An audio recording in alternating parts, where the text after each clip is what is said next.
Higa ka na, chap-chap. Sa'yo ba yan sa'yo? Higa mo. Laki na yun. Dati niya, oh. Mami niya, puro tao lang alam. Pag may dumang sasakyan, tataw agad. Yan, oh. Ganun dito. Sungit mo. Higa ka na dito. Up na dito. Up. Up.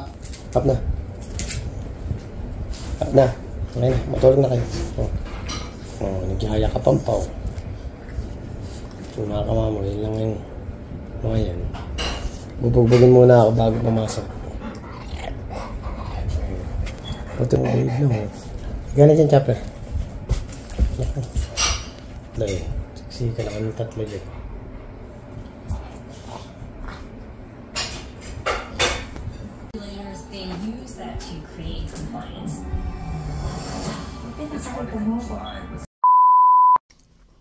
Yan, good morning mga kamamaw. Yan, hot chocolate muna tayo. Ito na tayo sa bahay ngayon at kasama natin yung mga alaga natin. Kanina si Kuya Ed dumating dito, dumaan kanina. Inayos niya yung yung sa toilet namin kasi kahapon, nung papasok pa lang ako. Binobomba ko siya. Nung ginamit ko, binobomba ko siya. Gumanon lahat ng tubig. So, disaster. Akala ko hindi ako makakapasok kahapon pero nagawa kong paraan, naayos ko. Dapat si Mrs. tatawag ng tubero. Sabi ko, tawagin ko muna si Kuya, yung may-ari ng bahay. Ngayon nagpunta siya, inayos niya. Kung ano yung gawin ng pag-ayos ni Kuya kanina, ganun din yung inayos ko siya. Naku, ang kulit yung tatlo. Nung dumating si Kuya, di ko naman na-video na. At busy si Kuya. Naku, yung tatlo. Kung kailan may naglilinis ng banyo, doon sila nag-ano. Ganito to pag may mga bisita. Basta huwag ka lang matatakot sa kanila. Ano lang yan, nagpapabati lang sila.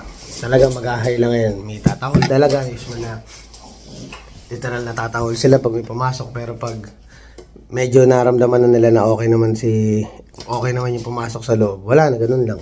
Nagpapapansin lang sila. Ayun na, kasama kami ngayon. Si Hera, pinapasok ko muna dun sa kwarto. Si Chopper, malaki na mga kamamaw, oh. Binata na si Chap-Chap. Ayan ang ganda ng kulungan niya, oh. Ayan higaan niya. Diyan siya natutulog sa gabi.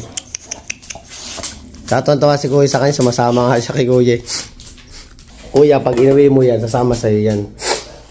Napakabait na itong tuta na to. Excuse me. Kakagising lang. Magaling na pala yung pan nito, mga kamamaw. Nag-ano lang siya, nagpaltos dahil sa yung paltos ba sa ilalim, yun yung dumugo. Kakatakbo niya. Ay, may dugo na naman konti. Kasi nilabas ko. Nung dumating si Kuya, inaskaso ko, inayaan ko muna sila maglaro-laro sa labas. Yan. Ay, kesa naman ikulong ko. Pag may bisita, kinukulong ko. Ay, kaso nga lang, maingay eh. Tsaka confident naman ako mga kamamaw. Hindi naman nangaano to mga alaga natin. Pinabayaan ko silang, ay, kawala. Nung kawala, okay lang. Di artist wala yung ingay. Natitrain pa sila na, ayun naman si Kuya. Kay Kuya Ed, lumapit kay Kuya Ed. Eh, si Kuya Ed malakas ang loob dahil may aso din siya eh. Kaya hindi siya na-intimidate yung aso sa kanya. Yung confident ako na hindi talaga sila ano yung mga aso. Tamang mga ano lang. Tamang mga pabebe lang. Medyo matagal-tagal din hindi masyado nakapag-vlog. Kasi alam mo naman mga kamamaw, si Mrs. mga anak na. Medyo busy tayo sa mga bagay-bagay. At the same time, kung nakakasingi tayo na overtime, ayan.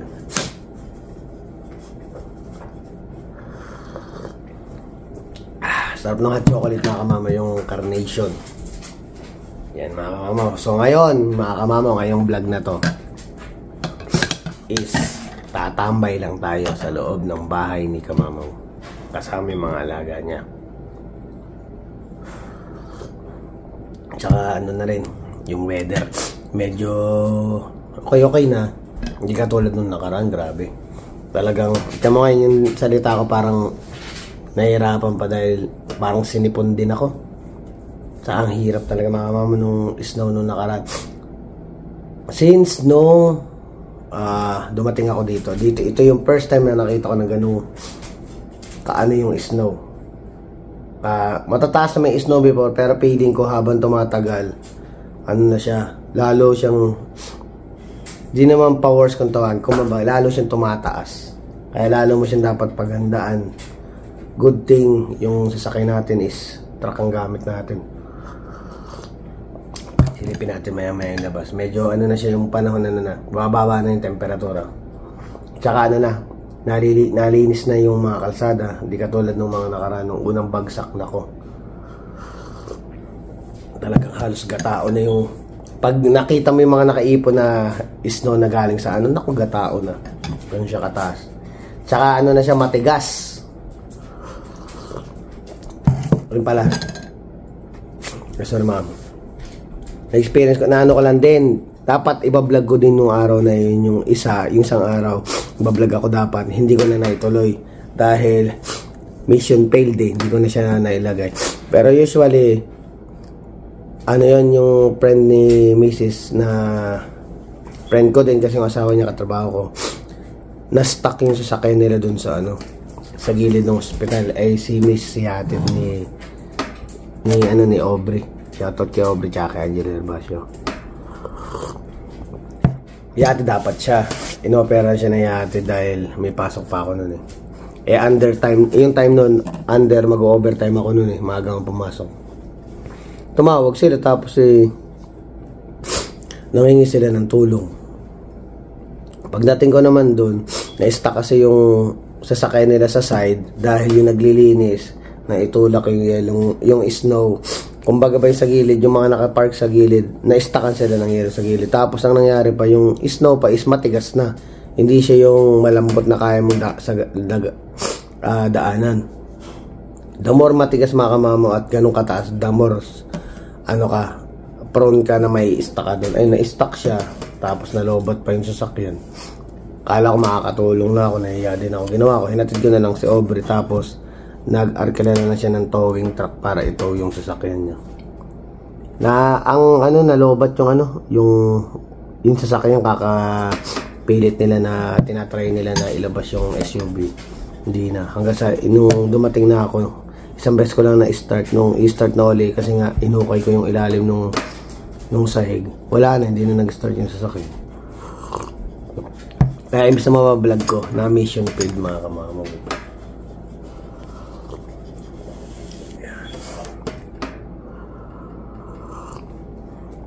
Sarap.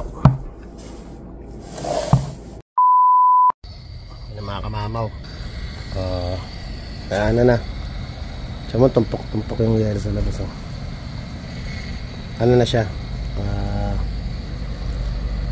Pwede na siyang daanan. Nung nakaraan ako makamama, lagpas tuhod yung snow dyan. Buti nga kinain ng truck natin. Ayun.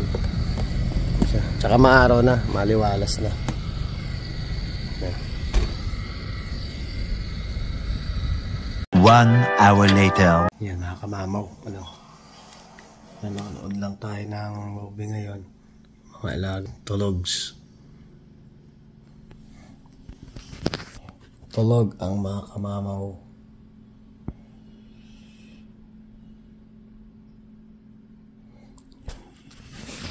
Lalo na kasi sila kanina doon sa labas eh.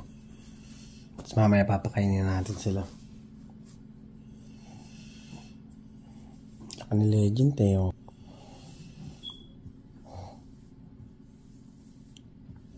And okay yung may ganito eh. Di ko ginugupit eh.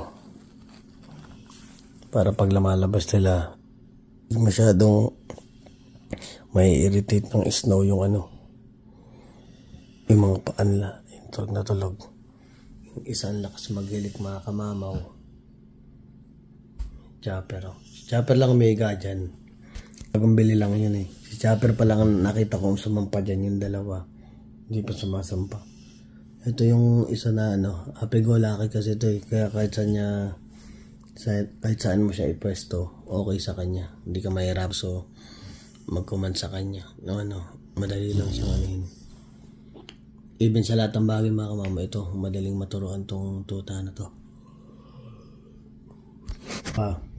Kaya naman siguro, kaso nga lang, yung medyo may edad na rin sila eh. Kumbaga basa ano, ito batang-bata, mula nung papi, nagabayan mo siya, nasimulan mo yung pagtuturo sa kanya.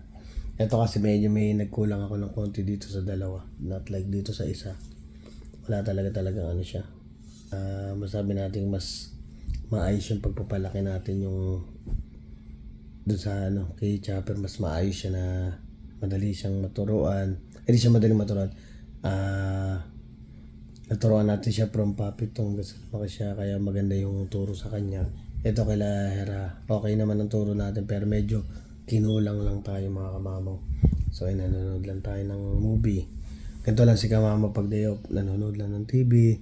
Kasama ko itong mga mamaya paglalaroin ko. Parang nakalista lang yung gagawin natin sa araw-araw. Na nandito lang tayo sa loob ng bahay. Pakainin lang sila. Mamaya lalaroin ulit sila. Tapos ang gusto lang talaga ng mga yan, hanggat nakaupo ako dito sa sopa, masaya yung mga yan. Yan lang sila. Simple. Yan lang yung kaligayahan na gusto ng mga alaga natin. Sige, nagising eh. Mamaya na lang ulit mga kamamaw at manguli si Chap-Chap, natutulog kasi ng binidyo ko eh. Sleep ka na doon. Hindi naman tayo kasya dito. Ayun na, sisiksik na mga kamamaw. Tingnan mo, paano kami magkakasya? 4 kami dito. Ayan. Saka na mag-a-adjust para magka-spot siya. Ayun o, siksika kami. Sipin mo mga kamamaw. Buong sopa. Sakap ng 3. Eh, laki na nito ni Chopper. Matangkad pa siya sa mami niya. Pogi ka ba, Pogi? Hello. How are you? Bait. Ang bait nung tutanda. How are you? So maghilig. Ayan. Pwesto mo lang, naghihilig ka na. Tulog.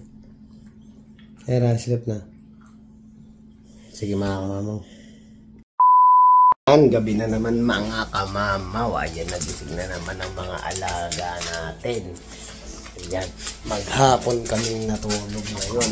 Nagbawi na tulog si Daddy. Alaga natin. Bukas, bibili ko sila ng toys nila. Bibili ko sila ng toys nila. Ako naiinip mga kamamaw. Dito. Naiinip sila mga kamamaw. Hindi mo naman pwedeng paglaruin ng matagal sa labas at malamig. Si Legend nagdudugo na naman yung paa kanina kasi nga nung dumating si Kuya, lagay lang tayo ng pads. Nung dumating si Kuya Ed kanina kasi pinalabas ko sila. So, nilang ko silang kawala. Ayan, napansin ko nagdugo yung talampakan na naman na Legend ko. Kakatakbo sa yelo. Ayan, puno na yung pads. Paltan natin. Paltan ko lang mga kamama. Sorry. Ayan na. Nababawasan ng subscriber natin mga kamama. Nabawasan ng 3 Huwag naman po.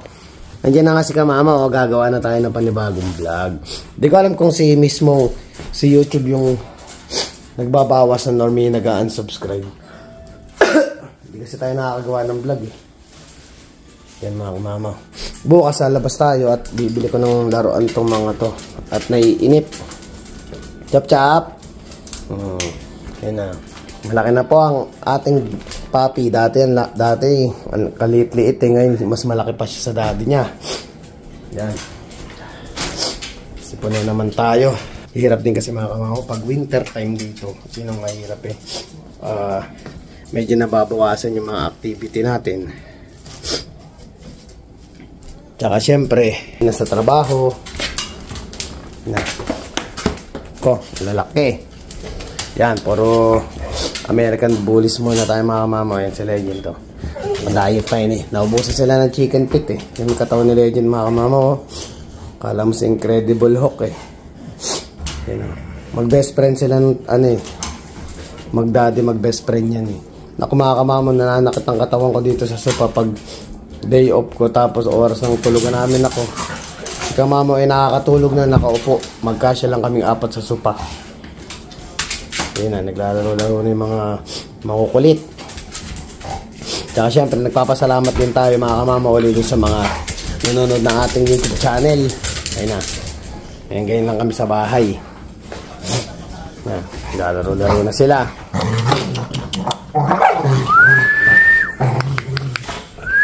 Bibili ba tayong toys? Ay! Stop! Bibili ba tayong toys bukas? Chap. Bibilin toys? Yan. Si Chopper lang umihiga dito eh. Kasi pag sumampa sila mga kamama, dumudulas eh. Naglagay na nga ako ng nung pampakapit dito pero wala eh. Mabibigat ang mga toys. O, enough na. Yan. Yan na yung mga ma'am. Nagbabawas ng ano. Nagbabawas ng energy. Lalaki oh. Sipin yung mga. Hey! Stop! Enough! Chopper! Enough! Stop na. Stop. Oh. Sige. Sit. Ito mo ang amo ng mukha oh. Manunuya yung mga mo kaya pinapapagalitan mo eh. Ay. Manunuya eh. Kaya pag pinapagalitan mo, gaganunan ka ng mukha eh. Legend! Nahap na! Chopper! Yan, kaya pag ginaanoan ka ng mukha, imbis na magalit ka, mawala yung galit mo. Manunuya to eh. Tara dito. Come. Manunuya kay manunuya. Aray ko. Oo. Hindi nga, pinagalitan na ng nanay niya. Yan mga kamama, ganyan na kami maghapon. Ay. Legend.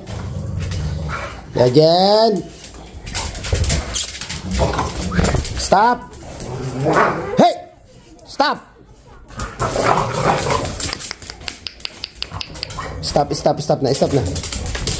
na. Ito na chinelas ko. Sige. Ay. Dito na. Pala sa mga kalala natin sa magtatanong kung binebenta pa daw ba namin si Chopper. Sabi ko, kung si Chopper mga kamama talaga bibenta man natin, no, ililet ko si Chopper. Gusto ko dito na lang sa Saskatoon. Ayoko na sa malayo. Kasi yung baby na to napamahal na sa akin eh. Gusto ko pag-attest kung ma-rehome siya. Gusto ko yung napapasyalan ko talaga. Kasi iba yung naging banding namin ng batang ito eh. Napakabait ng tutang ito eh. Well trained talaga to. Hindi nga nagkakalat sa bahay ito mga kamamon. Kaya gusto ko sakaling i-rehome to, dito na lang sa Saskatoon para napapasyalan ko. Iba yung banding sa lahat ng tuta ko mga kamamaw. Ito yung tumagal sa akin ng ganito katagal. Kung di naman siya talaga makuha, okay na sa akin. Dito na lang siya. Kasi bagong baby ko nga yan. Baby natin si Chopper, no? Baby natin, no? Para may kalaro si Jacob. Paglabas si Jacob, yan. May baby brother siya. Si big brother niya, oh. Tsaka ano pala, wala na yung mga ispat-ispat niya dito sa katawan. Nakaraan kasi nagkaroon siyang parang yeast infection. Effective yung nabili nating pang-spray, wala na siya. Hindi na siya nangangati. Nakaraan, naawa ako, pati yung liig, pati yung ganito, maawa mo, pulang-pula. Yung pulang-pula yung ganyan nakaraan. Pati yung bato ko yan. Kaya makita mo parang nagkakadugo, nakakakamot. Ay ngayon, awan ng Diyos, siya, naagapan natin. Pati yung mga talampakan, ini-spray namin yan. Yung pang antibacterial, kaya effective yun. Kaya suggested ko sa mga may American Bull, lalo dito sa Canada, effective yung ginamit kong pang-spray para to sa inyo. Sa mga yan, yung usually, ang American Bull pala is prone talaga sa yeast infection. Lalo na pag nagtatakbo sila sa labas. Yung kailangan mahugasan ng maayos yung paa nila, mapunasan ng maayos para at least hindi nagkakaroon ng bakterya. Ayun ang gamit natin. Yung Swederma Keto C. Ayan. Effective yan. Suggested ko sa inyo mga mamaw. Binili ko siya sa Cowtown. Sa Cowtown siya nabili. At itong dog food lang ang nilagay ko mga kamamaw dahil hindi tayo nakabili ng chicken feet. Dahil si kamamaw natulog lang maghapon. Yun na lang ang pinaka parang pahinga namin talaga. Sa isang araw, the day off, kailangan meron tulog na maghapon para makabawi sa pagod. Hindi sila totally malalakas. Yung parang madaming pakainin, pero nakita mo na mga kamamaw yung katawan ni Legend to. Tone na tone yan mga kamamaw. Nagpe-flex pa ng muscle, oh. Yan. Tone na tone. Tsaka yan, kompleto yan. May vitamins yan. Yung vitamins na gamit natin with probiotics yan. Tsaka may anti-yeast infection din yung vitamins na gamit natin ito. Dalawa yan. Ito kasi 5-in-1 na ubos na. Bibili na ulit ako for joints. glutamine, ayan na, MSM, omega 3. Ito yung binibili natin sa online na Pet Lab. Yan, probiotic chew. Yan, veterinary health product. Yan. Effective yan. Maganda yan. Yan o. Yan ang model. Ang model ng Pet Lab. Si Baby Chopper. Yan. So ngayon mga kamam, manunod lang kami ng TV. Katabi ko yung mga tatlong ton ako. Napakasarap mga kamam. Pag day off ako, lagi akong excited dahil alam ko pag day off ako, kasama ko lang yung mga alaga ko. Ini yung mga sa akin, kumbaga regalo ko na sa kanila na parang sa loob ng isang linggo merong one day na parang ang oras mo ay umiikot lang sa kanila para maramdaman nila kung gaano mo sila kamahal na yun mga mama. Huwag niyong kakalimutan yan, lalo pag nag-aalaga kayo ng mga aso. Hindi mo kailangan na parang almost sa buong araw-araw na buhay mo doon na umiikot. Yung umiikot ang buhay mo doon sa mga alaga mo. Meron, minsan magbigay ka ng isang araw ba na parang maramdaman nila na parang mahal na mahal mo sila. Yung gano'n ng ano. Pero syempre, busy ka din tao. May mga trabaho ka din. May mga ibang priorities ka rin na dapat mong gawin. Gawin mo yun. Basang-sangan na payo ko lang. Sa loob ng isang linggo, magbigay ka lang sa kanila ng isang araw na parang alam mo yung magkakasama lang kayo. Masayang-masaya mga kamama. Sabi sa inyo, 100%. Napakasasaya ng mga yan. Yan, sinagana yung dog food. Okay lang din kasi minsan mga kamama, tinitiis ko rin hindi bigyan ng treats. Tsaka yung bang medyo masarap yung pagkain nila. Talaga minsan sinasanay ko na talagang pag nagutom sila, dog food lang lalagay ko. Kasi automatic yan mga kamama. Dog food man yan o kahit anong pagkain ang ilagay mo dyan mga kamama. Lalo pag dog food lang. Kakainin yan pag nagugutom. Ayun, nanliligaw na naman. Ganyan si Legend pa nanliligaw kay Hera. Di pa naman pahit sa Hera. Ayun, ganyan pa nagliligawan yan. Ayun, nagsasali na yung isa. Ayun mga kamamaw, hanggang dito na lang vlog natin. Gusto ko pang sulitin yung oras na kasama natin mga alaga natin na yan. So please don't forget to like, share, subscribe, and hit the notification bell for more updates of my video. See you mga kamamaw.